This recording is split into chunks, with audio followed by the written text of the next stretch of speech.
नमस्कार, हिमाचल दस्तक टीवी में आप सभी का स्वागत है। मैं हूं आपके साथ प्रवीण मुंगटा।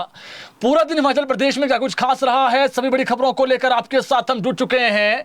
आज की जो सबसे बड़ी खबर है, राज्य सरकार ने बिजली के रेट बढ़ाने की जगह इस बार कम किए हैं और जो आम जनता है उनको कहीं ना कहीं राहत दी है। प्रदेश की जनता भली भांति वाकिफ है इस बात से कि प्रदेश में कहीं ना कहीं जो वित्तीय संकट है वो सामने है, लेकिन राज्य सरकार ने इस वित्तीय संकट के बावजूद जो बिजली के रेट हैं वो इस बार नहीं बढ़ाए हैं। प्रति यूनिट 1 पैसा जो है वो बिजली के रेट इस बार घटाए गए हैं। ये बड़ी खबर है आज की। इसके अलावा दूसरी जो बड़ी खबर है, देश के प्रधानमंत्री नरेंद्र मोदी हिमाचल आएंगे। क्यों हिमाचल आ रहे हैं पीएम मोदी, आपको वो भी बताएंगे। आरक्षण रोस्टर कौन सा आ गया है। इसके अलावा जो प्राइवेट स्कूल्स है उनको लेकर के सख्त ऑर्डर जारी हुए हैं। गवर्नमेंट स्कूल्स पर भी यही ऑर्डर जो है वो लागू होंगे। हर खबर बताएंगे। चलिए शुरुआत करते हैं सबसे बड़ी खबर के साथ। आज की सबसे बड़ी खबर बिजली के रेट को लेकर है। प्रदेश में अगले वित्त वर्ष में बिजली के नए दाम तय हो गए हैं। विद्युत नियामक आयोग ने प्रदेश में सभी कैटेगरीज के लिए 1 पैसे प्रति यूनिट बिजली का रेट कम कर दिया है। इसमें हल्की सी जो राहत है वो जनता को दी गई है। नियामक आयोग ने आज नया टैरिफ प्लान जारी कर दिया है। घरेलू बिजली उपभोक्ताओं को 125 यूनिट तक जो मुफ्त बिजली है वो जारी रहेगी। जो चर्चाएं थी कि नहीं जारी रहेगी वो आज पूर्ण विराम लग गया है। इसके अलावा 125 यूनिट के बाद जिसका 126 यूनिट आगे शुरू हो जाएगा, 126 यूनिट से आगे हो जाएगा, उसके बाद उपभोक्ताओं को 5 रुपए 89 पैसे यानी 89 पैसे प्रति यूनिट बिजली का रेट लगेगा। पहले यही रेट यूनिट के हिसाब से, प्रति यूनिट के हिसाब से 5 रुपए 90 पैसे था। नई दरें 1 अप्रैल से लागू होगी पूरे प्रदेश के अंदर। आयोग द्वारा जारी आदेश में हिमाचल प्रदेश राज्य विद्युत बोर्ड लिमिटेड के लिए वार्षिक राजस्व आवश्यकता वर्ष 2026-27 हेतु 8,636.16 करोड़ रुपए की राशि मिलेगी, जो पिछले वर्ष 8403.25 करोड़ रुपए थी। हालांकि बिजली आपूर्ति की औसत लागत घटकर 6.75 रुपए प्रति यूनिट रह गई है, जो पिछले साल 6.76 रुपए थी। इसमें 1 पैसे की जो कटौती है वो हुई है। तो कहीं ना कहीं ये रात भरी खबर है आम जनता के लिए। अमूमन होता क्या है कि बिजली के रेट बढ़ते हैं, लेकिन सरकार ने, चाहे वो प्रदेश में जिस प्रकार से वित्तीय संकट कहीं ना कहीं है, छिपी नहीं है किसी से बात, लेकिन बावजूद इसके बिजली का जो है वो रेट बढ़ाया नहीं है, 1 पैसे प्रति यूनिट कम किया है। दूसरी बड़ी खबर आरक्षण रोस्टर को लेकर के हिमाचल दस्तक ने आपको सबसे पहले खबर ये कल बता दी थी कि आरक्षण रोस्टर 31 को ही आना है, लेकिन आज कौन सा आरक्षण रोस्टर जारी हुआ। इसमें बड़ी खबर यह है कि प्रदेश में पंचायती राज के तहत नगर निकाय चुनावों को लेकर चंबा में आरक्षण रोस्टर जारी कर दिया गया है। डीसी चंबा मुकेश रेपस्वाल ने उपायुक्त कार्यालय के सभागार में चंबा, चुवाड़ी और डलहौजी की तीनों अर्बन म्युनिसिपल बॉडीज के प्रतिनिधियों की मौजूदगी में यह रोस्टर तय किया है। जनसंख्या के आधार पर तैयार किए गए इस रोस्टर में चंबा नगर परिषद के 11 वार्डों में से 2 वार्ड अनुसूचित जाति एससी और 1 वार्ड अनुसूचित जनजाति एसटी के लिए आरक्षित किया गया है। प्रक्रिया के तहत सबसे अधिक जनसंख्या वाले वार्डों का चयन किया गया है।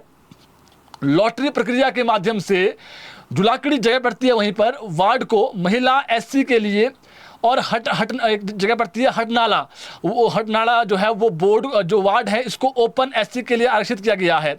वहीं कसाकड़ा एक वार्ड है, वहां पर उसको जो है वो एसटी के लिए आरक्षित किया गया है। इसके अलावा 11 में से 6 वार्ड महिलाओं और 5 वार्ड पुरुषों के लिए जो है वो आरक्षित रहेंगे। सुल्तानपुर, चौगान, जनशाली और जो हरदासपुर और जो सुराड़ा वार्ड है ये महिलाओं के लिए आरक्षित घोषित किए गए हैं। डलहौजी नगर परिषद में परिसीमन डिलिमिटेशन के बाद जनसंख्या में बदलाव के चलते इस बार आरक्षण में बड़े परिवर्तन देखने को मिले हैं। यहाँ 1 वार्ड एससी और 1 वार्ड एसटी के लिए आरक्षित किया गया है और हिंदू लेन वार्ड को एससी के लिए आरक्षित किया गया है। जबकि कथलग एक वार्ड है, लोअर बकरोटा और कन्वेंट मोती टिब्बा और अपर बकरोटा वार्ड, इनको महिलाओं के लिए आरक्षित किया गया है। अन्य वार्ड सामान्य श्रेणी में रखे गए हैं। नगर पंचायत चुवाड़ी में भी 1 वार्ड एससी और 1 वार्ड एसटी के लिए जो है वो आरक्षित किया गया है और मेडिकल कॉलोनी वार्ड को एससी और भलाड़ा वार्ड को एसटी के लिए आरक्षित किया गया है। जबकि 4 वार्ड महिलाओं के लिए आरक्षित किए गए हैं। यानी चाहे महिलाओं की बात हो या फिर किसी एससी एसटी की बात हो या फिर ओपन हो, हर चीज़ का जो है इसमें जो चीज़ें हैं वो देखी गई है। इसके अलावा कल हिमाचल दस्तक ने आपको बड़ी खबर बताई थी, प्रदेश में आगामी दिनों में पंचायत चुनाव का जो बिगुल है वो बजने वाला है। सत्ता के विकेंद्रीकरण की सबसे महत्वपूर्ण प्रक्रिया आरक्षण को अंतिम रूप देने की तैयारी शुरू हो गई है। देवभूमि के गांवों में सत्ता की बागडोर किसके हाथ जाएगी, इसका फैसला करने वाला जो आरक्षण रोस्टर है अब अपने आखिरी पड़ाव पर पहुंच गया है। प्रशासन यह सुनिश्चित करने में जुटा है कि सीटों का यह बंटवारा पूरी तरह पारदर्शी हो और इसमें किसी भी तरह की जो तकनीकी चूक है वो उसकी गुंजाइश ना हो। पंचायती राज विभाग जो निदेशालय है उसने प्रदेश के सभी डीसीज को सख्त हिदायत दी है कि ग्राम स्तर से लेकर जिला परिषद तक के जो पद हैं इनके लिए तय किए गए आरक्षण का पूरा ब्यौरा तुरंत पेश किया जाए। इस बार विभाग सिर्फ कागजी रिपोर्ट पर भरोसा नहीं कर रहा है बल्कि हर एक आंकड़े की गहराई से पड़ताल करने के मूड में है। सभी जिलों को कल तक आरक्षण से संबंधित जो एक्सेल शीट है और जो कह सकते हैं गणना पत्र निदेशालय को सौंपने होंगे। आरक्षण की विधिवत अधिसूचना जारी करने के लिए 31 मार्च की तय सीमा जो है वो समय सीमा जो है रखी गई है और गड़बड़ी रोकने के लिए विभाग ने निर्देश दिए हैं कि हार्ड कॉपी के प्रत्येक पन्ने पर संबंधित अधिकारी के हस्ताक्षर होने अनिवार्य हैं। गणना पत्र यानी कैलकुलेशन शीट को इसलिए जो है मंगवाया गया है ताकि यह देखा जा सके कि रोस्टर नियमों के अनुरूप बनाया गया है या फिर नहीं। विभाग ने इस पूरे मिशन को टॉप प्रायोरिटी की श्रेणी में रखा है। इस कवायद का मुख्य उद्देश्य है कि जब चुनाव हो तो आरक्षण को लेकर किसी भी तरह के जो विवाद हैं, कानूनी विवाद हैं, उसके अड़चन पेश ना आए।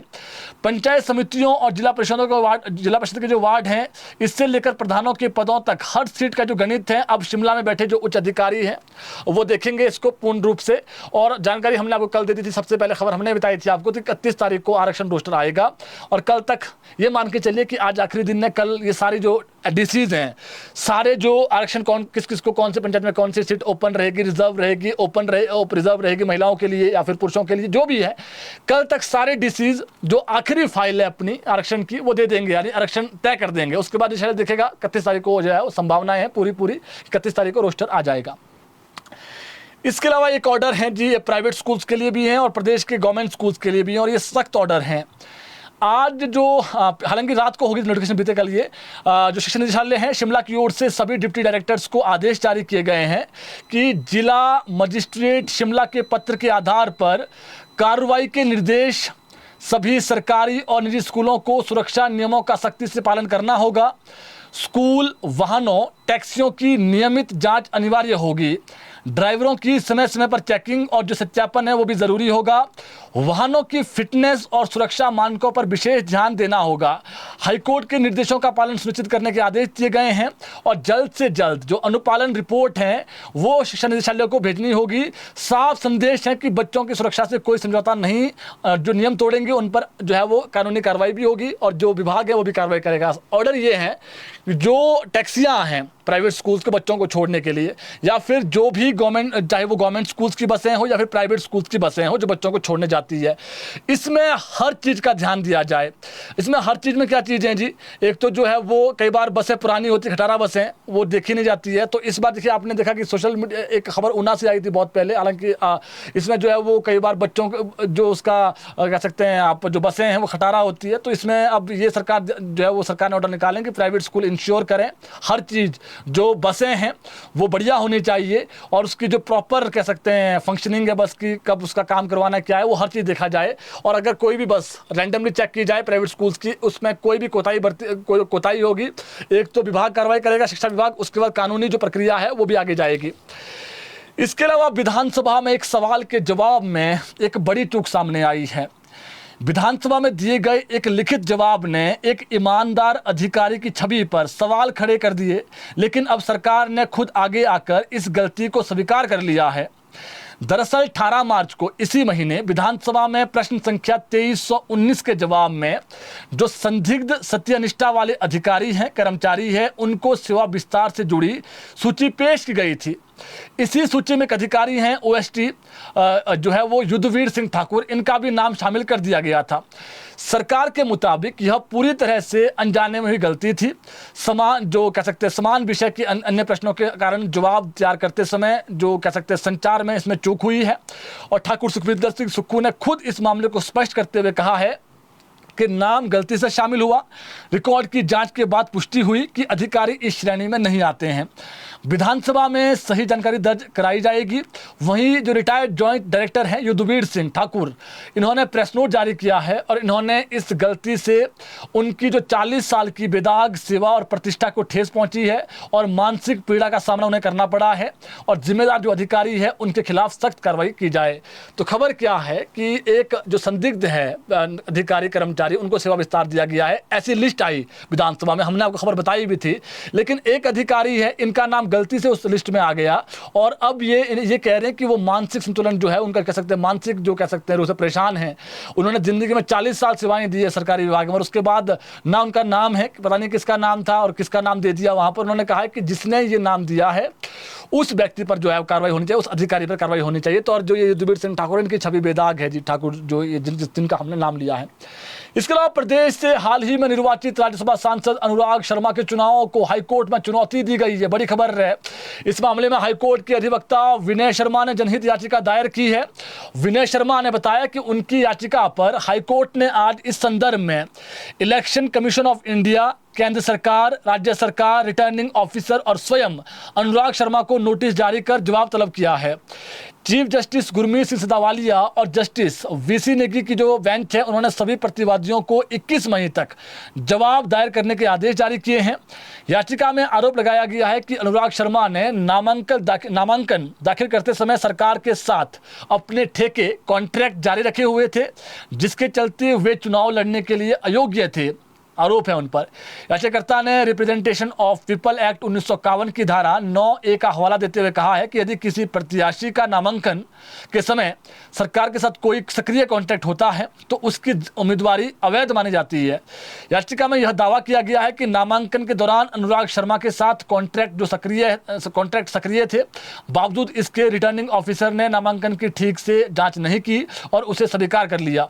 याचिकाकर्ता ने अदालत से चुनाव को अवैध घोषित करने की प्रार्थना की है और याचिकाकर्ता विनय का कहना है कि यदि यह साबित हो जाता है कि नामांकन के समय सरकारी कॉन्ट्रैक्ट जारी थे तो वह यह कानून के तहत अयोग्यता का स्पष्ट मामला होगा और इससे सांसद की जो सदस्यता है उस पर असर पड़ सकता है। फिलहाल अब इस मामले में जो अगली सुनवाई है वो मई में होनी है, तब तक का इंतजार रहेगा और दोनों पक्षों को जो है वो सभी पक्षों को जो सुना जाएगा, उसके बाद जो कानून है वो इसमें अपनी जो स्थिति है वो स्पष्ट करेगा आगे।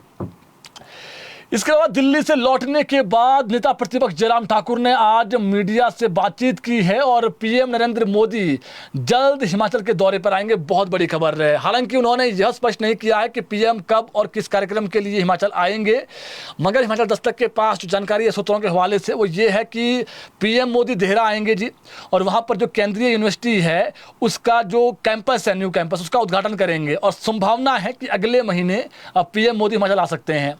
जयराम ठाकुर ने कहा कि उनकी प्रधानमंत्री के साथ आर्थिक और राजनीतिक मसलों पर सार्थक मुलाकात हुई है और जयराम ठाकुर ने कहा कि प्रधानमंत्री नरेंद्र मोदी हिमाचल को दिल से चाहते हैं और पहले भी राज्य की जो मदद है वो उसमें कोई कमी नहीं छोड़ी गई है, आगे भी इसी तरह सहयोग मिलता रहेगा। जयराम ठाकुर ने यह भी कहा कि यदि मुख्यमंत्री भी केंद्र सरकार से मिलने जाएंगे तो उन्हें भी निश्चित रूप से जो है मदद मिलेगी। केंद्र से बजट रोकने के आरोपों पर पलटवार करते हुए जयराम ठाकुर ने कहा कि ऐसे आरोप वाहियात लोग लगाते हैं। उन्होंने तंज कसते हुए कहा कि क्या उन्हें अपनी ही पार्टी के नेताओं से मिलने का अधिकार नहीं है। उन्होंने तंज कसते हुए कहा कि सोनिया गांधी, राहुल गांधी और प्रियंका गांधी जब हिमाचल आते हैं तब कांग्रेस नेता जो है वो उनसे नहीं मिल पाते हैं, उनको अनुमति तक नहीं मिलती है। ऐसे में यदि प्रधानमंत्री नरेंद्र मोदी से हम मुलाकात करते हैं तो इसे उन्होंने अपना सौभाग्य बताया है और कहा है कि यह विपक्ष के लिए दुर्भाग्यपूर्ण है। जयराम ठाकुर ने कहा कि यहाँ ड्रेस कोड की बात हो रही है। उन्होंने कहा कि ड्रेस कोड तो राहुल गांधी को होना चाहिए, वह किस प्रकार के कपड़े पहनकर लोकसभा में जाते हैं। उन्होंने आरोप लगाया है कि कांग्रेस नेता कई बार कपड़े उतारकर प्रदर्शन भी करते हैं। इसके अलावा एक खबर है और ये इंपॉर्टेंट खबर है, वर्ष 2027 में अग्निवीरों के पहले बैच का 4 साल का जो कार्यकाल है वो पूरा होने जा रहा है और केंद्र सरकार ने अब जितने भी राज्य हैं उनको रोजगार प्रावधान करने के ऑर्डर दिए हैं, जोर दिया है। केंद्रीय गृह मंत्रालय ने सभी राज्यों के मुख्यमंत्रियों को पत्र लिखकर अग्निवीरों के लिए सरकारी भर्तियों में कम से कम 20% आरक्षण देने की सिफारिश की है। गृह मंत्री अमित शाह के नाम से जारी यह पत्र सीधे मुख्यमंत्रियों के नाम है और पत्र में कहा गया है कि पूर्व सैनिकों की तर्ज पर अग्निवीरों को भी राज्य सरकार के विभिन्न विभागों में अवसर दिए जाएं, जिससे 2027 में सेवा पूर्ण कर रहे पहले बैच को रोजगार के जो पर्याप्त विकल्प है वो मिल सकें। पत्र मिलने के बाद हिमाचल प्रदेश सैनिक कल्याण विभाग ने भी इस संबंध में प्रदेश सरकार को विस्तृत जो रिपोर्ट है वो भेज दी है। अब अंतिम निर्णय राज्य सरकार के स्तर पर लिया जाएगा। गृह मंत्रालय ने विशेष रूप से वन रक्षक, खनन गार्ड, पुलिस कांस्टेबल्स, फायरमैन, घुड़सवार पुलिस, जेल वार्डन, एसपीओ और एसडीआरएफ जैसे पदों में 20% आरक्षण लागू करने की जो बात है वो कही है राज्य सरकारों को। उद्देश्य ये है कि अनुशासित और प्रशिक्षित अग्निवीरों की सेवाओं का लाभ राज्य की कानून व्यवस्था और आपदा प्रबंधन तंत्र को मिल सकें। देश के कई राज्यों ने इस दिशा में कदम बढ़ा दिया है और आपको बता दें, हरियाणा वर्दीधारी सेवाओं में अग्निवीरों के लिए आरक्षण लागू करने वाला जो पहला राज्य है वो बन चुका है। और हरियाणा में police, mining guard, jail warden, SPO और ग्रुप सी पदों में प्रावधान किया गया है आरक्षण का 20%। उत्तराखंड ने भी पुलिस व अन्य वर्दीधारी सेवाओं में आरक्षण लागू करने का जो घोषणा है वो कर दी है। और वीरभूमि के नाम से पहचाने जाने वाले हिमाचल प्रदेश में भी बड़ी संख्या में युवा जो है वो तीनों सेनाओं में अग्निवीर के रूप में सेवाएं दे रहे हैं। और ऐसे में पहले बैच के लौटने पर 2027 में उनकी रोजगार संभावनाएं प्रदेश सरकार के फैसले पर निर्भर रहेगी। हालांकि केंद्र ने अर्धसैनिक बलों में भी अवसर का प्रावधान पहले ही किया है, लेकिन राज्य सेवाओं में आरक्षण से युवाओं को और विकल्प मिलेंगे। देखिए, एक चीज तो है कि केंद्र सरकार की स्कीम का विरोध तो हुआ पहले बड़े स्तर पर, कि हालांकि विपक्ष ने विरोध किया कि 4 साल जो है अग्निवीर नहीं होने चाहिए। लेकिन अब केंद्र सरकार ये भी चाह रही है कि केंद्रीय गृह मंत्रालय कि इनको कम से कम 20% जो आरक्षण है वो राज्य सरकारें दे।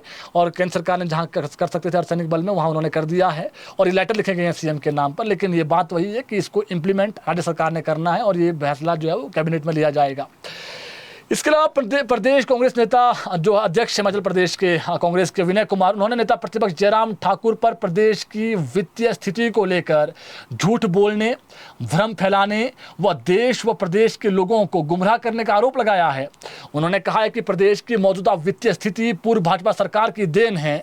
70,000 करोड़ से अधिक का ऋण व 10,000 करोड़ से अधिक की कर्मचारियों की जो देनदारियां हैं वो प्रदेश की कांग्रेस सरकार को विरासत में मिली है, जो पूर्व सरकार छोड़ गई है। बावजूद इसके प्रदेश सरकार कर्मचारियों की देनदारियों के साथ साथ प्रदेश में आई जो प्राकृतिक आपदा है उसमें राहत कार्यों को पूरा जो है वो कर रही है, पूरा किया भी है।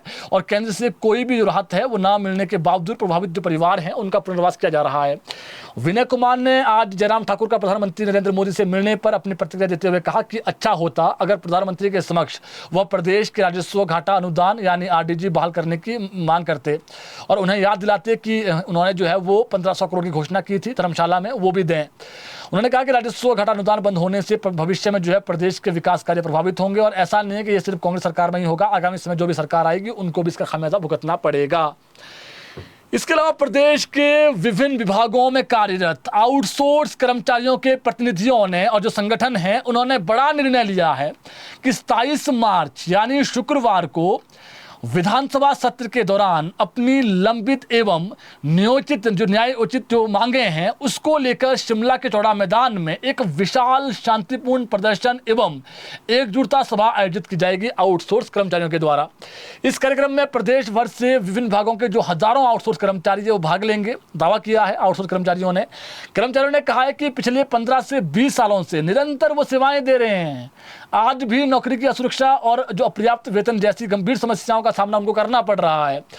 कर्मचारियों की प्रमुख मांग है कि जो आउटसोर्स कर्मचारी हैं उनको कम से कम उनके लिए स्थायी नीति बनाई जाए, अच्छी जो है उनकी सुरक्षा हो उनके भविष्य को लेकर के, और समान कार्य के लिए समान वेतन जो है प्रदेश सरकार लागू करें। जो संघ के जो पदाधिकारी उन्होंने आज बताया कि हाल ही में प्रस्तुत बजट में आउटसोर्स कर्मचारियों को लेकर के मात्र 13,700 रुपये प्रति माह वेतन का प्रावधान किया गया है, जो वर्तमान महंगाई एवं जीवन यापन की लागत को देखते हुए बेहद कम है और पूर्णतः अपर्याप्त हैं। इतना कम वेतन कर्मचारियों की मूलभूत सामाजिक सुरक्षा तक सुनिश्चित नहीं कर पा रहा है। तो आउटसोर्स कर्मचारी आपको बता दें, पिछली सरकार जब जयराम सरकार थी उस वक्त भी लास्ट साल में बड़े स्तर पर पहुंचे ये, और इनके लिए जो है वो हर सरकार कहती है कि आपके लिए पॉलिसी बनाएंगे, लेकिन सच्चाई ये कि अभी तक आउटसोर्स के लिए कोई भी सरकार पॉलिसी नहीं बना पाई है। और दावा ये किया जाता है किसी भी सीएम के द्वारा, चाहे भाजपा का हो चाहे हिमाचल प्रदेश के चाहे मौजूदा सरकार का हो, कि इनके लिए कानूनी जो अड़चने हैं वो बाधा बनती है। हालांकि सरकार ने जरूर कहा है कि इनको कम से कम 13,700 के आसपास जो हमने बताया आपको, इतना जो है वेतन दिया जाएगा, लेकिन बावजूद इसके ये भी सच्चाई है कि बहुत सारे जो आउटसोर्स कर्मचारी है, चाहे वो इस सरकार की बात कर लें या पिछली सरकार की बात कर लें, जो इस सरकार में रखे जाते हैं टेम्परेरी बेस्ड, वो हटा दिए जाते हैं और इससे कहीं ना कहीं फिर उसके बाद जो प्रोटेस्ट कर किए जाते हैं। तो अब देखिए, आपको मालूम है अब 1 साल 1.5 साल के आसपास समय रह गया चुनाव के समय, तो ऐसे में जो है वो आउटसोर्स कर्मचारी अब अपनी मांग को मुखर कर रहे हैं और विधानसभा में ये शांतिपूर्ण प्रदर्शन करेंगे और इसमें जो अपनी रूपरेखा है आगामी वो भी तय करेंगे। इसके अलावा भारतीय वायुसेना की विश्व प्रसिद्ध सूर्य किरण एरोबेटिक टीम ने आज सुजानपुर के मैदान में एक अद्भुत एयर शो प्रस्तुत किया। 2 दिवसीय इस कार्यक्रम में टीम के 9 हॉक MK-132 जेट विमानों ने हैरत अंगेज जो कलाबाजियां हैं वो दिखाई। सुबह करीब 11 बजे शुरू हुआ यह एयर शो लगभग आधे घंटे तक चला। एयरफोर्स स्टेशन चंडीगढ़ और आदमपुर से उड़ान भरने के बाद इन विमानों ने सुजानपुर के मैदान के ऊपर कई फॉर्मेशन बनाए और दर्शकों को मंत्रमुग्ध कर दिया। इस अवसर पर सुजानपुर के जो विधायक हैं कैप्टन रणजीत सिंह वो मौजूद रहे। हालांकि सीएम ने पहुंचा, लेकिन सीएम का रिप्लाई था विधानसभा में, जिसके चलते वो नहीं पहुंच पाए। इसके अलावा विधानसभा की खबरें की बात कर लेते हैं कि आपके जो विधायक हैं, जो आपने चुन के भेजे विधानसभा में, क्या आपकी आवाज़ उठाते हैं? चलिए, आज कुछ बड़ी चीज़ें विधानसभा में घटी है, आपको वो बता देते हैं। आज विधानसभा के दौरान सदन के दौरान चर्चा में बजट सत्र चला हुआ है। चर्चा के दौरान सुखविंदर सिंह सुक्खू और विपक्ष के नेता जयराम ठाकुर आमने सामने आ गए। दोनों नेताओं के बीच टकराव हुआ। जयराम ठाकुर पिछले कल पीएम से मिलने गए थे, जिनके वहां से लौटने पर सदन में आज खूब वार पलटवार हुआ। ठाकुर सुखविंदर सिंह सुक्खू ने कहा कि विपक्ष के नेता जयराम ठाकुर खुशफहमी में हैं और उन्होंने कहा कि जयराम ठाकुर इसी खुशफहमी में रहते हैं कि यहाँ पर सरकार चली जाएगी, मगर न तो सरकार जाएगी और न ही कुछ और होगा। सीएम सुक्खू ने कहा कि उनका पुराना रिकॉर्ड देख लेना, वह जिस भी पद पर रहे हैं लंबे समय तक रहे हैं। उन्होंने कहा कि भगवान का आशीर्वाद उनके साथ हैं, तो वहीं प्रदेश की जनता का आशीर्वाद उनके साथ हैं। अपने कर्मों का आशीर्वाद होता है, जिसके आगे फिर कुछ नहीं चलता है। सीएम ने हंसते हुए कहा कि यदि सरकार जानी होती तो फिर उसी वक्त चली जाती जब जयराम ठाकुर ने सदन में यह कहा था कि इस सरकार को तो भगवान भी नहीं बचा सकता है। उन्होंने कहा कि तब ऐसी परिस्थितियां थी कि सरकार चली जाती, मगर तब भी नहीं गई, तो अब तो सरकार जाने का मतलब ही नहीं बनता है। उन्होंने कहा कि विपक्ष के नेता अनर्गल जो टिप्पणियां हैं वो करते हैं और जिसके बाद तनाव में आकर वो भूल जाते हैं कि उन्होंने क्या कहा है, वो क्या बोल रहे हैं। इससे पूर्व सदन में पॉइंट ऑफ ऑर्डर के तहत अपनी बात रखते हुए विपक्ष के नेता प्रतिपक्ष जयराम ठाकुर, उन्होंने कहा कि वह प्रधानमंत्री नरेंद्र मोदी से मिलने गए थे और अच्छे माहौल में उनसे बातचीत हुई। पीएम से प्रधानमंत्री के साथ उन्होंने हिमाचल के हितों के विषयों पर बात की है और यह चर्चा हुई है कि कैसे प्रदेश की मदद की जा सकती है। उन्होंने कहा कि यहाँ पर बार बार यह कहा जाता है कि जयराम दिल्ली गए हैं और वहाँ पर मदद रोकने के लिए गए हैं। कभी हमने यह नहीं कहा कि मुख्यमंत्री ठाकुर सुखविंदर सिंह सुक्खू दिल्ली गए और अपने नेताओं से वहां पर मिले। इस पर भी कभी विपक्ष ने नहीं पूछा वह अपने नेताओं से क्यों मिलने जाते हैं। उन्होंने कहा कि वो दिल्ली जाते हैं तो प्रदेश में जो विकास कार्य हैं, जो केंद्रीय योजना है, उसको आगे जो है बढ़ाया जाए, इसलिए जाते हैं। उन्होंने कहा कि जब कांग्रेस के नेता दिल्ली जाते हैं तो हमने तो कभी सवाल नहीं किया कि आप क्यों दिल्ली जा रहे हैं, क्यों राहुल गांधी से मिल रहे हैं। तो इस पर पलटवार किया, जुबानी जो जंग है वो चली। हालांकि कुछ जो शब्द हैं वो विधानसभा अध्यक्ष ने जो है वो कार्रवाई से काट दिए हैं, जनता को सुनने को नहीं मिलेंगे। कुछ ऐसे शब्द जरूर होते हैं विधानसभा में जो कह सकते हैं आप सदन की कार्रवाई से विपरीत होते हैं, तो उनको जो है वो काट दिया जाता है। इसके अलावा विधानसभा सत्र में आज पहली बार चर्चा में भाग लेते हुए सीएम सुक्खू की जो धर्मपत्नी हैं और देरा से विधायक कमलेश ठाकुर ने कहा कि मैं पहली बार सदन में बोल रही हूं।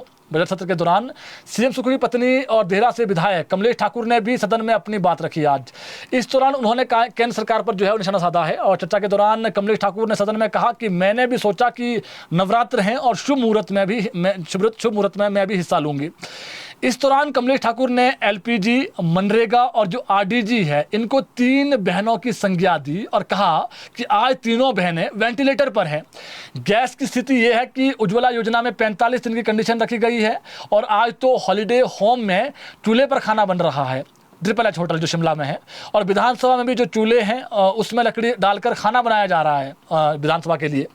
ऐसे में गरीब परिवारों को हमारी सरकार 300 यूनिट फ्री बिजली देगी तो इसका लाभ मिलेगा। शिक्षा के क्षेत्र में हमारी सरकार ने बेहतरीन कार्य किया है और बजट में शिक्षा पर विशेष ध्यान दिया गया है। कमलेश ने सदन में कहा कि गरीब आदमी का बच्चा सरकारी स्कूल में पढ़ता है और आज सीबीएसई का विरोध किया जा रहा है। हमारी सरकार प्रदेश स्कूल शिक्षा बोर्ड के खिलाफ नहीं है। देश में जितने भी राज्य बोर्ड हैं उनके अंक सीबीएसई के मुकाबले कम दिए जाते हैं। ऐसे में सीबीएसई में आने से होनहार जो छात्र हैं वो उनको जो लाभ है वो नहीं लाभ लाभ जो है वो मिलेगा सीबीएसई में आने से, टॉप करने में। किसी भी चीज़ को धरातल पर लाने में समय लगता है और सहयोग की भी ज़रूरत होती है। कमलेश ठाकुर ने कहा कि आज मेरे विधानसभा क्षेत्र में देहरा कॉलेज को भी छात्रों की कमी के चलते बंद किया जा रहा है। उसके पीछे सरकार की मंशा गलत नहीं है। सरकार जहां पर साथ में ही कॉलेज हैं वहां पर बच्चों की संख्या अधिक है, तो दोनों को मर्ज किया जा रहा है। जैसे 30 एक जगह जितनी भी संख्या है उनको दोनों को मर्ज किया जा रहा है और सभी अध्यापक वहां पर जो है वो उपलब्ध करवाए जाएंगे। और ऐसे करने से जो बच्चे हैं वहाँ की संख्या बढ़ेगी और उनके अंदर प्रतिस्पर्धा की जो भावना है वो आएगी। सरकार हर चीज़ को गहनता से देख रही है।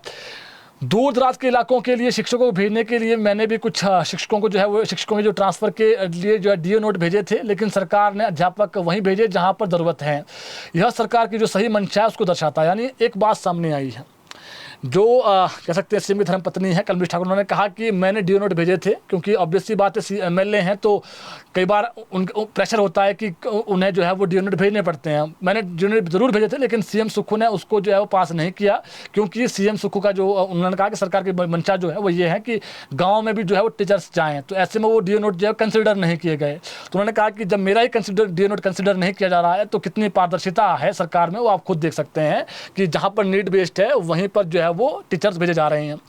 कमलेश ठाकुर ने कहा कि इस बजट में हर वर्ग का ख्याल रखा गया है और इतनी विपरीत परिस्थितियों के बावजूद जो महिलाएं हैं उनको 1500 रुपये और जो बुजुर्ग महिला है, बच्चे हैं, बेरोजगार हैं, उनके लिए हर वर्ग का जो ध्यान है वो इस बजट में रखा गया है। और जो रोज़मर्रा की जो चीज़ें हैं, जो निजी जो चीज़ें हैं, वो सारी जो रोज़मर्रा से संबंधित जितनी भी चीज़ें हैं उसको जो है वो नहीं बढ़ाया गया है। कह सकते हैं आप, जैसे कह सकते हैं आप सेस वगैरह, उन्हें दूध पर जो है वो जो लगाया गया है सेस, उसका सही प्रयोग किया जा रहा है। और जो अभी पेट्रोल डीजल पर आगामी समय सेस लगेगा वो विधवा और जो अनाथ बच्चे उन पर खर्च किया जाएगा। कमलेश ने कहा कि हमारी सरकार ने 2022 से लगातार महिलाओं के उत्थान के लिए कार्य किया है और एक नारी के बारे में भी सोचा है। गरीब परिवारों के लिए 300 यूनिट जो फ्री बिजली है उसका वो समर्थन करती है, वो उन्होंने कहा है। इसके अलावा राजस्व मंत्री जगत सिंह नेगी ने मनरेगा का नाम बदले जाने को लेकर भी आज विपक्ष को घेरा है और उन्होंने कहा कि जिस महान व्यक्ति का सीना 56 इंच का नहीं था वह व्यक्ति महात्मा थे, जिन्हें छोटे से देश को आज़ाद किया, जिन्होंने छोटे से देश को आज़ाद किया था और देश को आज़ाद करने के लिए सीने पर गोली खाई थी देश के लिए। आज महात्मा गांधी के नाम को नीचा करके महात्मा गांधी के नाम से शुरू की गई जो योजनाएं थी उसको ख़त्म किया जा रहा है। ये अंग्रेजी और हिंदी की जुगलबंदी करके ऐसी स्कीम लेकर आए हैं भाजपा के लोग जिसमें राम शब्द जोड़ा गया है। हम राम के विरोधी नहीं हैं। जगत सिंह ने कहा कि विपक्ष बात बात पर कहता है कि केंद्र का धन्यवाद करें, हम इनका किस बात के लिए धन्यवाद करें। उन्होंने कहा कि आरडीजी बंद कर दी गई है और इसके अलावा जो प्राकृतिक आपदा के साथ जो घोषणा थी 1500 करोड़ की वो पूरी नहीं की गई है और जो केंद्र सरकार ने पेट्रोल के भाव 55 से 100 रुपये बढ़ाए हैं, 100 रुपये लीटर कर दिए हैं। हम किस बात को लेकर धन्यवाद करें केंद्र सरकार का। हिमाचल 3 साल से हैप्पी हिल्स राज्य में टॉप पर हैं और हिमाचल में सभी हैप्पी हैं, जयराम के साथी हैप्पी नहीं है, उन्होंने आरोप लगाए हैं। राजस्व मंत्री जगत सिंह नेगी ने कहा कि विपक्ष को घेरते हुए कहा कि विपक्ष का जो बजट है वो निरस ही लगेगा, क्योंकि उन्हें जो है घी पीने और मलाई चखने की जो आदत है वो हो गई है। वहीं उन्होंने कहा कि गवर्नर की मनमानी नहीं चलेगी कि वे विधानसभा से पास बिलों में कुंडली मारकर बैठ जाएं। अगर बिलों को लटकाया गया तो सदन में ये आवाज़ आएगी कि राज्यपाल नहीं, संविधान चलेगा। आरडीजी देना केंद्र का दायित्व है और लेकिन यह फाइनेंस कमीशन और केंद्र सरकार ने हमारी आरडीजी जो है बंद कर दी है। उन्होंने आरडीजी को लेकर विपक्ष को लपेटते हुए पूछा कि आप इसके पक्ष में है या नहीं, जनता को बोलिए। इस पर इनके मुंह पर ताले लग जाते हैं। उन्होंने आरोप लगाए हैं आप हिमाचल हितैषी नहीं है, उन्होंने ये भी आरोप लगाए हैं। जगत सिंह नेगी ने कहा कि देश को एक रखना जो है वो केंद्र की जिम्मेदारी है और हिमाचल में बिना वर्दी के दिल्ली से पुलिस आ गई, लेकिन तब भी आपने साथ नहीं दिया, उस वक्त हिमाचल पुलिस के साथ आपने नहीं दिया। तो कुल मिला के देखें आज कई मुद्दों पर, क्योंकि तीखा बोलते हैं जगत सिंह नेगी, आपको मालूम ही है, और ऐसे में जो है वो बीच में फिर कह सकते हैं आप एक वक्त ऐसा भी आया कि जगत सिंह नेगी जब जगत सिंह नेगी बोल रहे थे तो स्पीकर उन्होंने कहा कि मुझे कार्रवाई को रोकना पड़ेगा।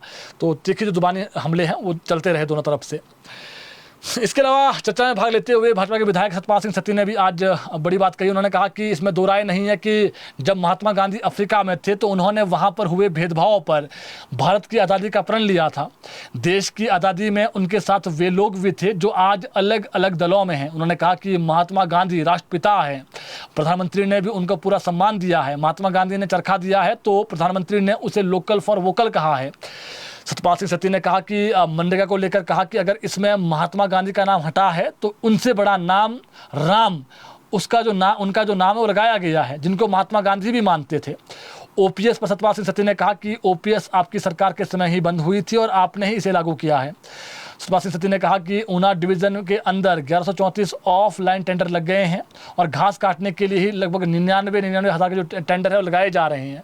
और इसके अलावा पीडब्ल्यूडी मंत्री विक्रमादित्य सिंह भ्रष्टाचार को लेकर जीरो टॉलरेंस की बात करते हैं। और सतपाल सिंह सत्ती ने 3 व्हीलर को लेकर भी जो है कहा कि जो 3 व्हीलर हैं वो न जो परमिट हैं उसको लेकर उन्होंने सरकार को घेरा है। उन्होंने कहा कि हिम्मत है तो बड़े लोगों की जो गाड़ियाँ हैं उसको बंद करें, 3 व्हीलर बंद करने से कुछ नहीं होगा। और अच्छा काम करते हैं तो आप अच्छा काम करेंगे हम तारीफ करेंगे, लेकिन अच्छा काम करना पड़ेगा, लेकिन आप कर नहीं रहे हैं, उन्होंने आरोप लगाए हैं। जगत सिंह नेगी ने क्या कहा हमने बता दिया है, सतपाल सिंह सत्ती ने क्या कहा हमने वो भी आपको बता दिया है। इसके अलावा चर्चा में भाग लेते हुए भाजपा विधायक अनिल शर्मा ने कहा कि आरडीजी पर बहस करने के बजाय अब हमें हिमाचल को आर्थिक रूप से कैसे मजबूत किया जाए इस ओर आगे बढ़ना चाहिए। उन्होंने कांग्रेस सरकार पर ये आरोप लगाए कि उन्होंने 1 साल में 1 लाख नौकरी देने का जो वादा है वो किया था, लेकिन कहाँ वो 1 लाख नौकरियाँ कहाँ हैं। उन्होंने कहा कि अगर आत्मनिर्भर होना है तो सरकार को आगे बढ़ना होगा। पीछे क्या हुआ आरडीजी पीछे क्या हुआ इस ओर ध्यान देकर के आगे बढ़ा जाए, लेकिन सरकार आगे बढ़ने की जगह पीछे की ओर जा रही है। उन्होंने आरोप लगाए। उन्होंने कहा कि 9180 करोड़ तो सरकार के सैलरी और पेंशन पर ही खर्च हो जाते हैं, तो ऐसे में जो विकास कार्य हैं उसके लिए सरकार के पास क्या जो है वो प्लान है, सरकार बताएं। इसके अलावा एक बड़ी अपडेट है जी, भाजपा के जो विधायक है लोकेंद्र कुमार, इन्होंने अनुमान चर्चा में आज भाग लेते हुए एक बड़ा मामला उठाया। उन्होंने कहा कि गाय के दूध का जो एमएसपी है वो सरकार ने बढ़ा करके 61 रुपये तो कर दिया है, घोषणा कर दी है, लेकिन किसानों को आज भी 41 रुपये से ऊपर रेट नहीं मिल रहा है। उन्होंने सवाल उठाया है कि किन किसानों को 61 रुपये दूध का रेट मिलेगा, इसको लेकर भी जो स्थिति है वो स्पष्ट की जाए, क्लियर की जाए। उन्होंने कहा कि किसानों को हर महीने हर दिन जो बिकने वाला दूध है उसकी पर्ची दी जाए ताकि उन्हें पता चल सके कि उनकी दूध की कीमतें कितनी हैं। अभी किसानों को जो है दूध का एवरेज रेट दिया जा रहा है। उन्होंने कहा कि पशुपालन विभाग को मजबूत करना पड़ेगा। तो ये मामला उन्होंने उठाया है कि जो आप कह रहे हैं, सरकार कह रही है कि 61 रुपये कर दिया 51 से, तो आप दिखाएं किसानों जो किसान हैं जो दूध पालक उनको तो 41 रुपये मिल रहे हैं। तो ये उन्होंने सवाल किया है। इसके अलावा प्रश्नकाल के दौरान आज जो डिनोटिफाई संस्थान है उसका मुद्दा गूंजा है। विपक्ष ने सरकार से 3 सालों में डिनोटिफाई जो संस्थान है उसके बारे में सवाल पूछा था। इस पर जो सीएम सुक्खू इन्होंने कहा कि सूचना एकत्रित की जा रही है। इस पर जयराम ठाकुर जो है वो थोड़ा सा जो है वो कह सकते भड़के। उन्होंने कहा कि 1 साल से ऊपर हो गया है, लेकिन सरकार बार बार कह रही है कि सूचना एकत्रित की जा रही है, सूचना को क्यों छिपाया जा रहा है, क्या ये सूचना इसी सत्र में दे दी जाएगी। इस पर सीएम सुक्खू ने कहा कि इसकी सूचना जो है वो अगले सत्र में दे दी जाएगी। इसके बाद सीएम सुक्खू ने जयराम ठाकुर पर चुटकी लेते हुए कहा कि पूर्व सीएम पीएम से मिलकर आए हैं, कुछ लाए भी हैं या फिर रोक कर आए हैं, फिर थोड़ा सा जुबानी जो हमले वो दोनों तरफ से हुए। फिर इसके अलावा बजट सेशन में आज बाहरी राज्यों के वाहनों पर लगाए गए एंट्री टैक्स का मामला भी गूंजा है। देखिए एंट्री टैक्स बड़ा मुद्दा है। इस पर सवाल लगाया था भाजपा के विधायक राकेश जम्वाल, सुखराम चौधरी और कांग्रेस विधायक राकेश कालिया। इन्होंने प्रश्नकाल में हिमाचल की गाड़ियों पर टैक्स को लेकर प्रश्न पूछा था। इस पर जो है सीएम का जवाब आया है, ये जनता के लिए बहुत महत्वपूर्ण है। इस पर सीएम सुक्खू ने कहा कि जितना हल्ला हो रहा है उतना बढ़ाया नहीं गया है। सीएम का रिप्लाई है ये आज जो हुआ है विधानसभा में। हिमाचल की केवल कमर्शियल गाड़ियों पर टैक्स लगाया गया है। टोल की नीलामी के जरिए 185 करोड़ का लक्ष्य रखा गया था, लेकिन बोली 228 करोड़ तक गई। कांग्रेस विधायक राकेश कालिया ने कहा कि मेरी विधानसभा क्षेत्र का जो हिस्सा है वो पंजाब के साथ लगता है, वहाँ लोग हर रोज काम के सिलसिले में पंजाब आते जाते हैं, रिश्तेदारियाँ भी हैं। क्या सरकार रोज का काम करने वालों को पास देगी। सीएम बोले कि हिमाचल की गाड़ियों पर कोई टैक्स नहीं लगता है, इसको अब फास्टैग के साथ जोड़ा गया है। हिमाचल के लोगों को पास देने पर विचार किया जा सकता है। पोंटा साहिब से भाजपा विधायक सुखराम चौधरी ने पूछा कि उत्तराखंड से हर रोज पोंटा के औद्योगिक क्षेत्र में आने वाले जो लोग हैं क्या उनको जो है छूट दी जाएगी। इस पर भी जो है वो सीएम से सवाल पूछा गया। इसके अलावा जो नालागढ़ से विधायक है हरदीप सिंह बाबा कांग्रेस के, इन्होंने इसका समर्थन किया है। बाबा ने कहा कि सीमावर्ती जो इलाके हैं उसमें कम से कम 5 किलोमीटर के दायरे के लोगों को जो है वो पास दिया जाए। सीएम ने इस पर विचार करने का आश्वासन दिया है। वहीं भाजपा के विधायक रणदीप शर्मा ने कहा कि सदन में उन्होंने कहा कि पंजाब सरकार के जो वित्त मंत्री है उन्होंने भी विधानसभा में एंट्री टैक्स लगाने और बैरियर लगाने की बात कही है। इससे बॉर्डर पर लोगों को 3 बैरियर पर टैक्स देना पड़ेगा, भारी बोझ जनता पर पड़ेगा। सरकार इस मुद्दे पर क्या कर रही है। इस पर सीएम सुक्खू ने कहा कि पंजाब के वित्त मंत्री तथ्यों पर नहीं बोलते। जयराम ठाकुर ने और अनुराग ठाकुर भी तथ्यों पर नहीं बोलते, उन्होंने आरोप लगाए हैं। नेता विपक्ष जयराम ठाकुर पर पलटवार करते हुए सीएम सुक्खू ने कहा कि नेता विपक्ष ने पिछले कल नई दिल्ली में प्रधानमंत्री से मुलाकात की और मीडिया से भी बातचीत की और कई तथ्य पेश किए। जयराम ठाकुर ने वहां कहा था कि हिमाचल में पेट्रोल डीजल 5 रुपये महंगा हो गया है। मुख्यमंत्री ने कहा कि इस तरह के बयान नहीं देने चाहिए, इससे प्रदेश की जो छवि है वो खराब होती है। अभी बिल राज्यपाल को भेजा जाएगा मंजूरी के लिए, उसके बाद सरकार तय करेगी कि बढ़ाना है रेट नहीं बढ़ाना है, सेस कितना लगाना है वो भी सरकार तय करेगी, 5 रुपये लगाना है या फिर 1 रुपये। लेकिन जिस प्रकार से नेता प्रतिपक्ष दिल्ली में बयान दे रहे हैं ये गलत है, ऐसा कुछ भी प्रदेश में अभी नहीं हुआ है और जयराम ठाकुर ऐसे बयान जो है वो राजनीतिक रोटियां सेकने के लिए दे रहे हैं, उन्होंने ये आरोप लगाए हैं। इसके अलावा लाहौल स्पीति के विधायक अनुराधा राणा, इन्होंने एक सवाल पूछा शिक्षा मंत्री से, जो अटल आदर्श विद्यालय है उस पर जो है वो शिक्षा मंत्री रोहित ठाकुर ने रिप्लाई किया है। रोहित ठाकुर ने कहा कि विद्यालय जो है वो अटल विद्यालय जो है बंद नहीं हुए हैं, हमने शिक्षा की गुणवत्ता को बढ़ाने के लिए राजीव गांधी डे बोर्डिंग जो स्कूल है वो खोले हैं, हम सभी नेताओं का सम्मान करते हैं। इस दौरान सीएम ने कहा कि अटल टनल का जो फाउंडेशन स्टोन है वो सोनिया गांधी ने रखा था, लेकिन इस योजना से उनका नाम को हटा दिया गया है। क्राइम खबरें, सीएम सुक्खू के जो मीडिया सलाहकार है नरेश चौहान, उनके बेटे आर्यन पर हमला हुआ पिछले कुछ दिनों, आपको मैंने पहले बताया था। इस मामले में पुलिस ने 2 और आरोपियों को अरेस्ट कर लिया है आज। इन आरोपियों में शिमला के जो गांव है कुम्हाली गांव पड़ता है, इसमें जो 42 वर्षीय राजेंद्र कुमार और ठियोग के ही 36 वर्षीय मनमोहन चौहान, इनका नाम भी है और शामिल है और इनको अरेस्ट कर लिया गया। तकनीकी साक्ष्यों के आधार पर ये दोनों आरोपी घटनास्थल पर एक ही स्थान पर मौजूद पाए गए हैं। जितने भी 5 पकड़े गए अभी तक, पुलिस की जांच में यह पता चला कि उक्त आरोपी पिछले 3-4 महीनों से इस वारदात की योजना बना रहे थे और पुलिस टीम ने राजेंद्र कुमार को मशोबरा के समीप से और जो मनमोहन चौहान इसको ठियोग में ट्रक यूनियन के पास से गिरफ्तार किया है। इन दोनों आरोपियों का जो खुलासा है वो पहले गिरफ्तार हो चुके मनीष वर्मा, जो कह सकते हैं इसका मास्टर का साजिशकर्ता कह सकते हैं, मुख्य साजिशकर्ता, उन्होंने पुलिस पूछताछ के दौरान इनकी बात कही थी, फिर इनको भी अरेस्ट कर लिया गया है। कुल अभी तक 5 आरोपी गिरफ्तार कर लिए गए हैं। इसके अलावा बात करें एक और खबर करेंगे, प्रदेश में मौसम कब खराब होगा, तो मौसम का एक बड़ा अपडेट है। 29 और 30 तारीख को यानी 29-30 मार्च को प्रदेश में भारी बारिश और बर्फबारी होने की संभावना है। 28 से मौसम खराब हो जाएगा। तो जो किसान बागवान हैं जी, उनके लिए एक अच्छी खबर ये है कि हालांकि इसमें एक चीज़ है कि ओलावृष्टि भी हो सकती है, जो अच्छी खबर नहीं है, भगवान करे ओलावृष्टि ना हो।